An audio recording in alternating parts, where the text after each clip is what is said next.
in principio, et nunc et semper, et in saecula saeculorum. Amen. Ô Marie conçue sans péché, frères et sœurs, à 3 reprises, dans les textes liturgiques de ce dimanche, il est fait mention de la vie éternelle. La vie éternelle. À la différence du jeune homme riche qui s'en inquiétait auprès de Jésus afin de l'avoir en héritage, notre esprit ne s'y arrête guère, notre espérance ne s'en nourrit pas, notre cœur ne s'en réchauffe pas. Peut-être même nous ne voulons pas y penser, en parler, tout comme de notre mort. Non que nous ayons rejoint, pauvres terriens que nous sommes, le cortège des Juifs pieux d'Antioche qui ne se jugeaient pas dignes d'y accéder. Comme des insensés, nous dépensons notre argent pour ce qui ne nourrit pas. Nous consommons ce qui ne rassasie pas. Nous gaspillons notre temps et nos énergies dans des futilités. Je l'accorde, frères et sœurs, il est plus facile de dire ce que la vie éternelle n'est pas que de dire ce qu'elle est. Ni un trésor qui se déniche, ni une timbale qui se décroche, mais à coup sûr le point même où conduit le berger qui connaît ses brebis. La vie éternelle, c'est cette meilleure part qu'a choisie Marie, à la différence de sa sœur Marthe, qui s'agite pour bien des choses. La vie éternelle, c'est la paix que Dieu donne en venant vers nous, afin que notre cœur ne soit ni bouleversé, ni effrayé. En un mot, c'est être avec le Christ. Saint Paul écrit aux Philippiens. Les brebis qui écoutent ma voix, jamais elles ne périront, a promis Jésus. Frères et sœurs, l'acte de foi est tout entier dans cette promesse. Les brebis du bon pasteur reposent en Dieu sous la garde de celui qui crée, qui sauve et contre qui rien ne prévaut. Quel bonheur, quelle formidable espérance dont il nous revient d'être les messagers. Paul et Barnabé nous en donnent l'exemple. Leur apostolat à Antioche, rapporté par la première lecture de ce dimanche, est d'une importance historique. Il marque l'entrée de l'Évangile dans une grande cité païenne et au-delà. La parole du Seigneur se répandait dans toute la région, note Saint Luc. Étouffée à Jérusalem, elle se propage ailleurs. Le charisme de Paul, une âme de diamant, agissait de la même manière que le feu se ravive en prenant sur des matériaux différents, écrira Saint Jean Chrysostome. Paul gagnait à sa propre cause tous ceux avec qui il entrait en relation, et ceux qui lui faisaient la guerre, capturés par ses discours, devenaient une nourriture pour ce feu spirituel. Conséquence.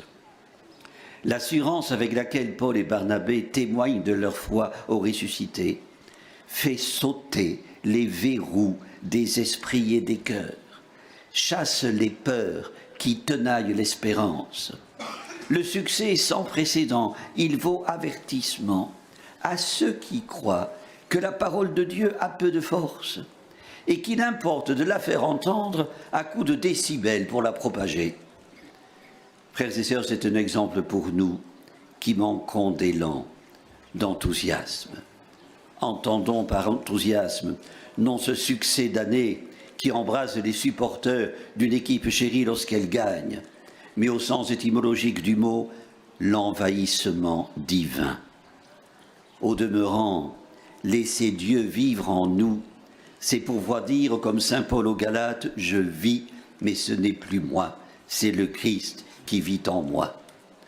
Aussi bien, et pour le dire avec les mots de sainte Élisabeth de la Trinité, convient-il de prier Jésus qu'il nous submerge, nous envahisse, se substitue à nous, afin que notre vie ne soit qu'un rayonnement de la sienne, une réfraction. Un père jésuite invitait des jeunes à ne pas craindre de reprendre les mots de cette prière. Elle n'implore pas l'aliénation, disait-il, mais la coïncidence des libertés dans l'amour.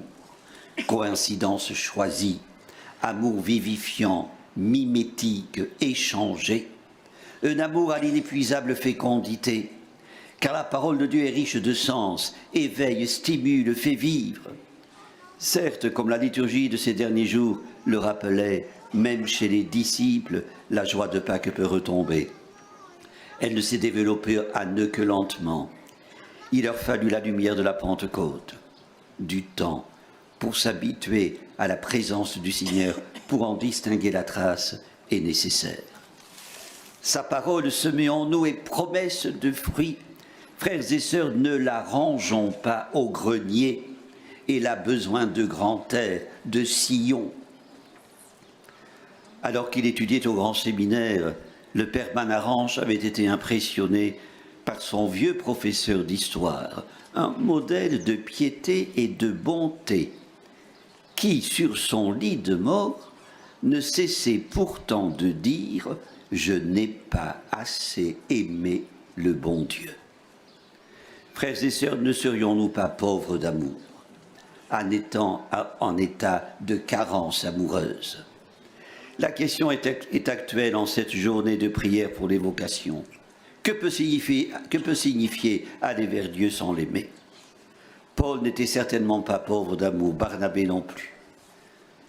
Frères et sœurs de tout temps, l'Église a eu besoin de modèles, de témoins dont la vie fut en parfaite cohérence avec ce qu'ils croyaient et annonçaient.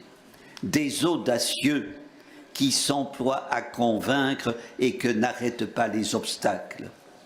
Devant le succès remporté par Paul et Barnabé, les Juifs d'Antioche prirent ombrage. Saint Luc rapporte qu'ils manipulèrent des élites, une sorte de lobby synagogal, pour défendre leur territoire et protéger leur chasse gardée. Rien qui surprenne, c'est un réflexe. Seigneur Jésus, toi qui conduis aux sources des eaux de la vie, mets en nous le goût de la vie éternelle.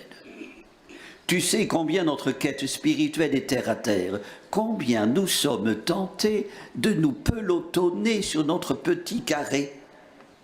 Que le désir d'être digne de la vie éternelle ne déserte jamais notre cœur. Seigneur Jésus, fais de nous les brebis qui ne périront pas, parce qu'elles écoutent ta voix et vont où tu les conduis, la vie éternelle. Amen. Prions le Seigneur. Père, toi qui es plus grand que tout, tu nous as donné à ton Fils comme des brebis à leur pasteur. Fais-nous reconnaître sa voix parmi les bruits de ce monde, et que sa parole nous révèle le chemin qui mène vers toi, Dieu de vie, pour les siècles des siècles. Amen. Le Seigneur soit avec vous. Et avec votre esprit. Que Dieu Tout-Puissant vous bénisse, le Père, le Fils et le Saint-Esprit. Amen. Notre-Dame de Lourdes, Priez pour nous. Sainte Bernadette, Priez pour nous. ô Marie conçue sans péché, Priez pour nous qui avons recours à vous. unissez-vous à cette prière pour la paix en Ukraine. Notre-Dame de Lourdes, Vierge Immaculée, Reine de la paix, aujourd'hui, une fois de plus, nous nous confions à ton cœur maternel. Intercède pour le peuple ukrainien victime de la violence et de la guerre.